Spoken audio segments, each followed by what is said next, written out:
탐정손수 변호사 어서 오세요. 네, 안녕하세요. 예, 오늘 다룰 사건 뭔가요? 네, 지난달 19일에 청와대 국민청원 게시판에 이런 글이 올라왔습니다. 가정, 직장, 삶 등 모든 게 파탄났다. 수사기관은 사과하라. 수사 책임자 처벌하라는 내용인데요. 네. 현재 2만 명 가까이 동의했어요. 바로 작년 12월에 저희가 한번 전해드렸죠. 곡성 성폭행 누명 사건의 전말이라고 전해드렸는데 바로 그 사건입니다. 맞아요. 한 남성이 성폭행범 누명을 쓰고 무려 11개월 동안 감옥살이를 했는데 딸이 나서서 딸이 직접 발로 뛰어서 그 누명을 벗긴 그거잖아요. 그렇습니다. 예. 이번에는요. 그 딸이 수사기관의 책임을 묻는 내용의 청원글을 올린 거예요. 네네. 억울한 옥살이를 한 아버지가 국가 상대로 손해배상 청구했는데 최근에 졌습니다. 불복해서 항소한 상태이긴 하는데요. 왜 이런 일이 생겼는지 앞으로 어떻게 될 것인지 살펴보겠습니다. 자, 이번 사건의 개요부터 다시 한번 짚어보죠. 네, A씨는요. 2017년 이웃집에 살던 15세 지적장애인 B양을 여러 차례 성폭행한 혐의로 재판에 넘겨졌고요. 1심에서 징역 6년형을 받았습니다. 예. 그런데 A씨는요. B양을 나는 본 적도 없다. 수사와 재판 과정에서 강하게 혐의를 부인했습니다. 하지만 법원은 A양 일가의 증언 등을 근거로 유죄로 본 건데요. 그런데 이 아버지의 억울함을 믿은 딸이 전국을 뒤져서 가출한 B양을 찾아냈어요. 그리고 그 B양이 2심 법정에 나와서 A씨는 범인이 아니라고 진술을 했습니다. 그때 진범이 고모부였죠. 네, B양의 고모부가 맞아요. 진범이었기 때문에 더욱더 큰 충격을 줬는데요. 네. 그때 이미 A씨는 10개월 동안 구속된 상태였거든요. 네. 이후 보석으로 풀려났다가 무죄 판결을 받았습니다. 그때 수사기관들이 A씨를 지목한 뭐 근거가 있었잖아요. 그렇습니다. 뭐였어요? 주로 이 피해자 B양의 진술이 핵심 증거였는데요. 하지만 당시 이미 B양의 고모는 실제 범인은 내 남편이다. 이걸 알고 있었습니다. 그렇죠. 그리고 이걸 숨기기 위해서 남편과 짜고 이 조카 B양에게 아랫집 A씨한테 당한 거라고 거짓 진술을 강요한 거죠. 네, 거짓 진술이 이루어졌던 거죠. 그렇죠. 근데 당시 수사기관이 그 B양의 얘기를 믿을 수밖에 없는 상황은 아니었을까요? 물론 그 당시 이 B양의 거짓 진술에 등장했던 장소라든지 시간이라든지 이런 것들이 있었는데요. 특히 장소. 실제로는 고모부에게 성폭행 당한 곳들이었어요. 그렇기 때문에 진술의 구체성이나 일관성이 있는 것처럼 보일 부분도 있었죠. 고모부한테 당한 곳을 A씨한테 당한 곳처럼 네. 얘기를 한 거예요. 그래서 속을 만한 점도 없진 않았습니다. 예. 하지만 구체적으로 보면은 아쉬운 점이 많습니다. 왜냐하면 경찰이 파악한 첫 번째 범행 장소는 바로 피해자의 집 아니었거든요. 네. 그리고 범행 시각은 피해자가 혼자 있던 오후입니다. 네. 그런데 A씨는 당시 직장을 다녔어요. 출퇴근 기록 같은 기록들이 있었습니다. 또 직장에 CCTV가 있었기 때문에 확인하면 됐거든요. 그런데 이거를 찾아가질 않았어요. 근데 그 기본이잖아요. 어떻게 네. 그럴 수가 있죠? 그뿐만 아니고요. 두 번째 범행 장소가 바로 인근에 있던 모텔이었는데 네. 공소장에 따르면은 A씨가 이 피해자를 강제로 차에 태워서 그 모텔로 데리고 와서 성폭행했다고 되어 있었습니다. 네. 그런데 경찰은 그 모텔 CCTV 역시 확인하지 않았어요. 기본이잖아요. 그것도. 네. 그거 뭐 CCTV 돌려보는 게 어려운 것도 아닌데 그것도 네. 확인 안 했어요. 거기에 대해서 지금 경찰은 왜 안 했다고 합니까? 우선 전화 통화로 이 모텔 주인하고 통화해가지고 어떤 남성이 B양과 함께 들어간 사실을 확인했다. 그리고 그게 A씨 아니었겠느냐라고 본 거고요, 당시에. 근데 고모부였던 거죠, 그게. 그렇습니다. 네. 그리고 이 CCTV 관련해서는 보통 이 영상이 2, 3일 정도 저장되고 삭제가 되는데 그 기간이 이미 한참 전에 지났기 때문에 확인할 필요를 못 느꼈다라고 설명을 한 건데 네.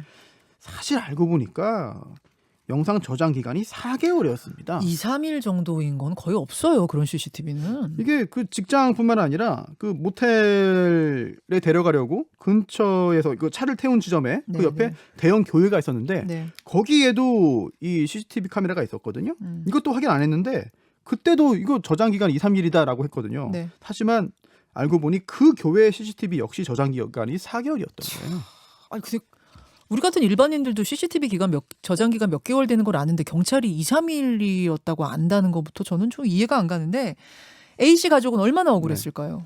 그렇습니다. 게다가 또 B양의 진술을 보면은 뭐 피해 장소나 방법에 대한 내용들이 수차례 바뀌는 게 확인되거든요. 네. 여기에 대해서 경찰은 또 극도로 불안한 상황에서는 혼동할 수 있다. 뭐 이런 수사 보고서를 남기기도 한 거죠. 자, 결과적으로 제대로 수사를 하지 못한 건데 네. 경찰의 지금 입장은 뭡니까? 일단 공식적인 반성이나 사과는 아직 전해지지 않는 것 같습니다. 그리고 이 A씨 가족들에 따르면 오히려 경찰은 A씨가 당시에 더 강하게 자신의 무죄를 주장하고 변론했어야 하는 거 아니냐라고 말을 했다는데요. 그게 무슨 말이에요? 더 억울했으면 더 억울하다고 말을 했어야지 되는 거 아니냐라는 취지로 이해가 됩니다. 아, 무죄였으면 더 무죄라고 네. 주장했으면 되는 거 아니냐? 네. 만약에 실제로 경찰이 A씨 가족들에게 이런 이야기를 했다면 이거는 참 큰 문제가 아닌가라는 근데 생각이 들어요. 실제로 A씨가 무죄 주장을 네. 약하게 했어요? 그렇지 않았습니다. 강하게 했죠. 그리고 억울하게 누명 쓰고 구속된 상태에서도 네. 혹시 몰라서 가족들에게 이런 말을 했어요. 절대 합의하지 말아라. 나 억울하니까 절대로 합의하지 말아라. 나 걱정하지 말고 내가 설령 구속돼 있어도 구속된 상황이지만 합의 절대 하지 말아라. 이런 말까지 했고 실제로 그 말을 믿은 딸이 진범을 스스로 잡아온 건데 이런 상황에서 경찰이 수사가 잘못된 걸 A씨 책임으로 돌리는 듯한 태도를 보이니까 가족들이 분노할 수밖에 없죠. 그러네요. 검찰은 뭐라고 합니까? 당시 수사를 지휘한 건 검사입니다. 네. 이런 말을 해요. 진상을 규명하지 못해서 안타깝다. 근데 그러면서도 수사 과정에 큰 문제는 없었다라는 취지의 입장을 밝혔다는 겁니다. 그래요. 네. 야, 근데 여기서 궁금해지는 게 A씨는 징역 6년 실형을 받고 11개월 옥살이를 하다가 나온 건데 네. 그 진범 고모부, 네. 고모부는 어떤 처벌 받습니까? 네. 조카를 성폭행한 것뿐만 아니라 무고 교사까지 한 거거든요. 그렇게 된 거죠. 네. 거짓말해라라고. 네, 고모부 유죄 판결을 받긴 했습니다. 형량은 징역 2년 6개월. 그래서 A씨 딸의 이번 청원글에 또 이런 내용이 있어요. 만약 제가 아버지의 무죄를 입증하러 곡성을 누비며 주민들을 만나 사건의 진실을 알아내지 못했다면 아버지는 1심에서 내려진 6년형을 억울하게 다 살았을 겁니다. 이게 나라입니까? 아니, 이 고모부한테는 왜 징역 2년 6개월형밖에 안 나온 거예요? 일단 여러 가지 그런 양형 요소들을 고려한 것이고요. 또 다 범행 사실을 인정하고 또 반성하고 있다라는 것도 고려가 됐습니다. 아니, 그러니까 범행이 똑같다고 해서 사람마다 네. 똑같은 형이 나오는 건 또 아니군요. 사실 범행이 동일하진 않죠. 실제 구체적인 내용들을 살펴봐야 되는 것이고 그리고 오히려 이 관계라든지 네. 또는 그 후에 무고 교사까지 본다면은 이 고모부가 행한 범행이 A씨가 썼던 누명보다도 더 중한 범죄이긴 해요. 그러니까요. 이게 네. 참 이해가 안 가는데. 자, 그 딸이 올린 청원의 다른 내용들도 좀 살펴보죠. 네. 제목은 또 이랬어요. 경찰과 검사의 대충하는 수사로 한 가장을 1년 가까이 감옥살이 시켰으나 사과 한마디 못 받고 있습니다. 이고요. 네. 그리고 그중에 일부분을 한번 좀 소개를 해드리면 네. 제가 이렇게 1년 동안 자료를 모았다면 수사기관과 사법기관에서도 저보다 더 빨리 자료를 모을 수 있었을 텐데 가만히 손 놓고 있었습니다. 이런 나라에서 과연 그들을 믿고 살아야 하는지 나라의 답을 듣고 싶습니다. 한순간에 무너진 아버지의 인생과 가족들의 삶은 도대체 누가 보상해 주나요? 허술하게 유죄 추정 방식으로 수사한 수사기관을 처벌해 주십시오. 자, 그래서 국가 상대로 손해배상 청구 소송을 제기한 겁니다. 네. 그런데 패소했습니다. 그렇습니다. 이게 억울하게 옥살이한 부분에 대해서 형사 보상은 받았습니다. 보상은 받았어요. 보상은 받았는데 네. 그 외에 이게 수사기관의 허술한 수사로 억울하게 옥살이했다. 이건 국가가 잘못했다. 이러면서 국가 상대로 1억 9천여만 원을 달라는 그런 국가배상 청구를 했습니다만 패소했습니다. 배상 청구에서는 패소. 네. 이유는 뭡니까? 네, 일단 대법원의 판례가 중요한데요. 네.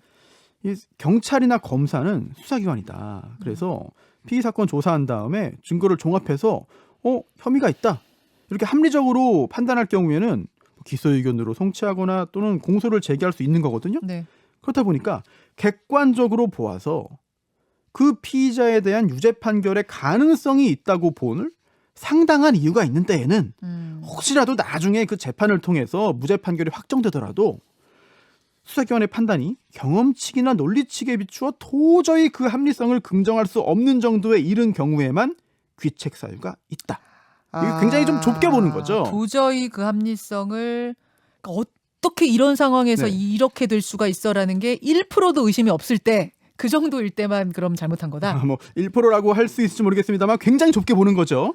그런데 이 사건에서는 수사 과정에서 일부 위법한 점은 있었지만 수사기관이 법령이나 법규상 또는 조리상의 한계를 위반해서 객관적인 정당성을 결여한 수사를 했다고 보기는 부족하다고 판단한 겁니다. 아니 물론 형사가 신은 아니죠. 경찰이 신은 아니죠. 다 맞춰야 되고 이거 못 맞추면은 그럼 다 그런 경찰은 다 처벌해야 되냐? 그렇게 얘기하는 건 아닌데 지금 이 경우는 허술한 부분이 너무 많고 결정적이어서 그래서 얘기하는 걸 텐데 1심 재판에 대해서는요. 이 부분에 대한 법원의 잘못된 재판 5판, 5심에 대해서도 대법원 판례가 있어요. 네네. 법관이 행하는 재판 사무는 특수하다. 그리고 또 재판 결과가 잘못되면은 불복해가지고 시정할 수 있는 제도적 장치도 있다. 그렇기 때문에 법관의 재판이 설령 법령의 규정을 따르지 아니한 잘못이 있다 하더라도 곧바로 국가의 손해배상 책임이 발생하는 건 아니다. 국가의 배상 책임이 인정되려면 그 법관이 위법 또는 부당한 목적을 가지고 재판을 하는 등 법관이 그에게 부여된 권한의 취지를 명백히 어긋나게 행사했다고 인정할 만한 특별한 사정이 있어야 한다. 어렵다. 아주 좁게 말이 좁게 보는 복잡한- 겁니다. 조금 예. 쉽게 말해서 그러니까 일부러 그렇게 한 수준이 아니라면 국가의 배상 책임은 없다. 뭐 요 정도로 해석하면 돼요. 그렇습니다. 이게 그래서 이 사건에서도요. 1심 재판부가 물론 결론적으로는 잘못된 재판한 거거든요. 그런데 위법하고 부당한 목적을 가지고 재판한 건 아니다. 결과적으로 잘못 네. 판단한 거다. 그렇기 때문에 이거는 손해배상 대상이 아니다라는 취지로 본 것이죠. 상당히 이제 보수적으로 본 거죠. 네, 사실 이러한 법원의 판단 그리고 대법원의 판례 사실 그 방향에 대해서 언급을 한다면 잘못됐다. 좀 고칠 필요가 있지 않느냐라는 생각이 드는데요. 하지만 또 변호사로서 이 개별 사건에 대한 전망을 얘기한다면 네. 대법원 판례가 이렇기 때문에 어쩔 수 없는 측면이 있어요. 이거를 깨고 이 사건에서 이길 수 있다. 뭐 이런 희망에 찬 이야기를 하기는 좀 쉽지 않은 사안인 것 같습니다. 그래요. 근데 뭐 100번 양보해서 국가에 대한 손해배상 판결에 대해서는 법원이 보수적일 수 있다 치지만 네. 수사 과정에 문제가 있었던 반성이 나오려면은 네. 어떻게 해야 돼? 그럼 완전히 네. 고의로 일부러 무죄를 유죄로 만들었다. 이걸 입증해내야 되는 거예요. 그럼 반성을 얻어내려면 막 지금 억울한데? 일단 그 도의적인 차원에서의 반성과 사과를 얼마든지 할 수 있고 또 해야만 하는 거죠. 이번 사건에서도. 네. 그런데 그것조차 하지 않았기 때문에 지금 문제가 더 커지는 것 같고요. 뭐 경우에 따라서는 전혀 미안해하지 않을 수도 있습니다. 하지만 공식적으로 사과하면 소송에서 또 불리해질 수 있기 때문에 안 하는 것일 수도 있고 또는 사과하면 또 그게 또 언론에 보도되기 때문에 그게 부담스러워서 못하는 상황일 수도 하고 있는 싶어도 것이죠. 못하는 걸 수도 있다. 근데 어쨌든 지금 문제되는 거는 국가의 손해배상 책임 아니겠습니까? 네네. 법적인 문제죠. 따라서 이 둘은 구분해야 되는 것이고 굉장히 좁게 보지만 수사 과정에서의 잘못으로 국가배상 책임이 인정된 사례들도 있습니다. 있죠. 네, 있죠. 우선 첫 번째 굉장히 유명한 사건이죠. 이태원 살인 사건. 맞아요. 당시에 그 살인죄 용의자 패터슨에 대한 출국 정지 기간이 만료됐는데도 이게 검사가 출국 정지 연장 조치를 하지 않았어요. 네. 그래서 미국으로 도주했습니다. 맞아요. 유족이 국가를 상대로 손해배상 청구를 했고 법원이 그때는 검사의 과실을 인정했거든요. 그래서 국가배상 책임이 인정됐죠. 또 있죠. 그렇습니다. 이번에도 검사의 잘못인데요. 검사는 객관 의무라는 걸 집니다. 뭐냐면 검사가 잘못한 사람, 범죄자를 찾아가지고 유죄 판결을 받게 만드는 것도 임무지만 죄가 없는 사람의 경우에는 죄가 없다는 거를 또 증명할 필요도 있어요. 객관적으로 이제 해야 된다는 얘기죠. 무죄 증거인 팬티를 숨긴 검사입니다. 이게 뭐냐면 강도강간 피해자가 있었는데요. 네. 그 피해자가 내가 피해 당했습니다라고 증거로 팬티를 제출했어요. 네. 이걸 국가수에서 유전자 검사 결과 검사했는데요. 그 결과를 보니까 이 범인으로 지목된 사람도 아니고 또 남편도 아닌 다른 제3의 남성의 유전자형이 나온 겁니다. 그렇다면 이거는 무죄를 입증할 수 있는 결정적인 증거잖아요. 그렇죠. 그런데 검사가 그 감정서를 받았는데도 법원에 제출하지 않고 숨겼습니다. 그래서 1심에서 유죄 판결 나왔거든요.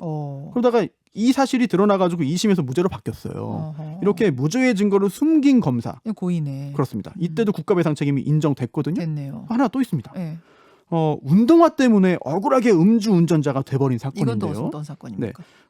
한 남성이 이제 친구와 함께 이제 자동차를 타고 갔어요. 친구가 운전을 한 겁니다. 근데 그때 친구가 술을 마신 상태였습니다. 네. 그리고 안타깝게도 대형 트럭과 충돌해서 사망했는데요. 그때 경찰이 사고 현장에 갔다가 도로에 떨어져 있던 이 동승자의 운동화를 주워가지고 이거를 사고 차량 운전석에 갖다 놨어요. 그래서 그 후에 이 동승자였을 뿐인데 음주운전자가 돼버린 겁니다. 하하.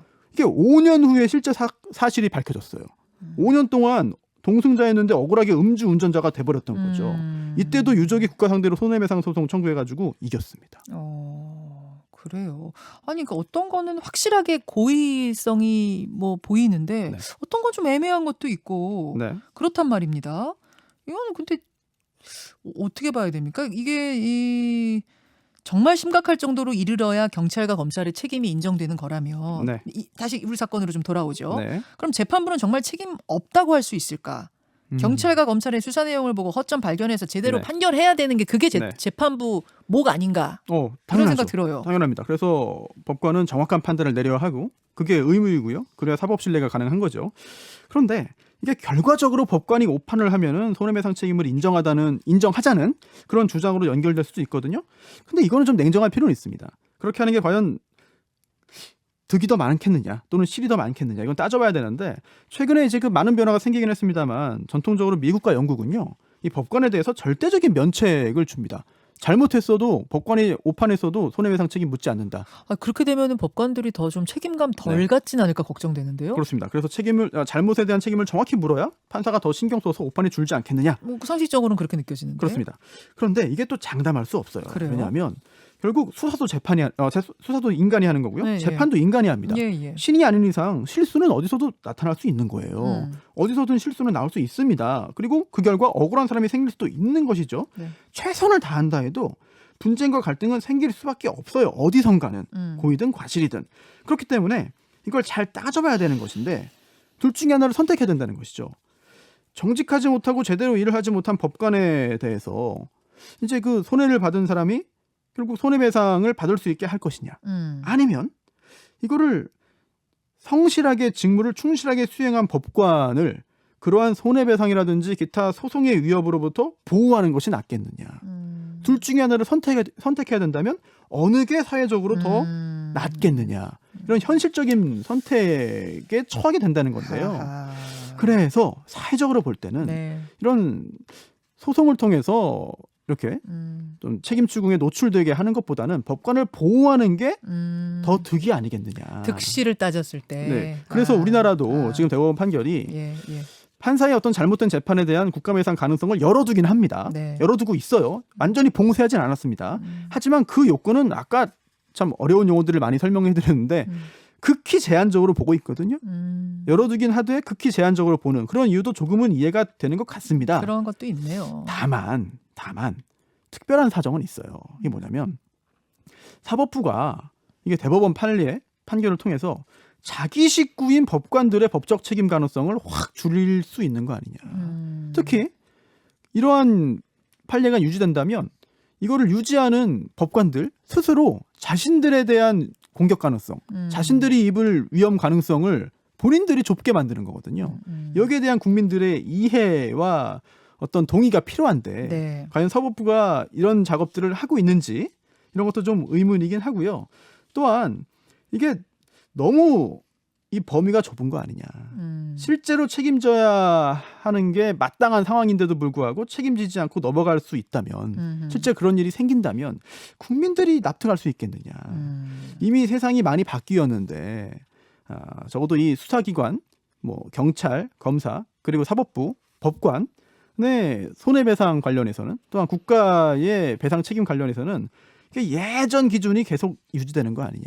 이런 문제 제기는 충분히 가능할 것 같습니다.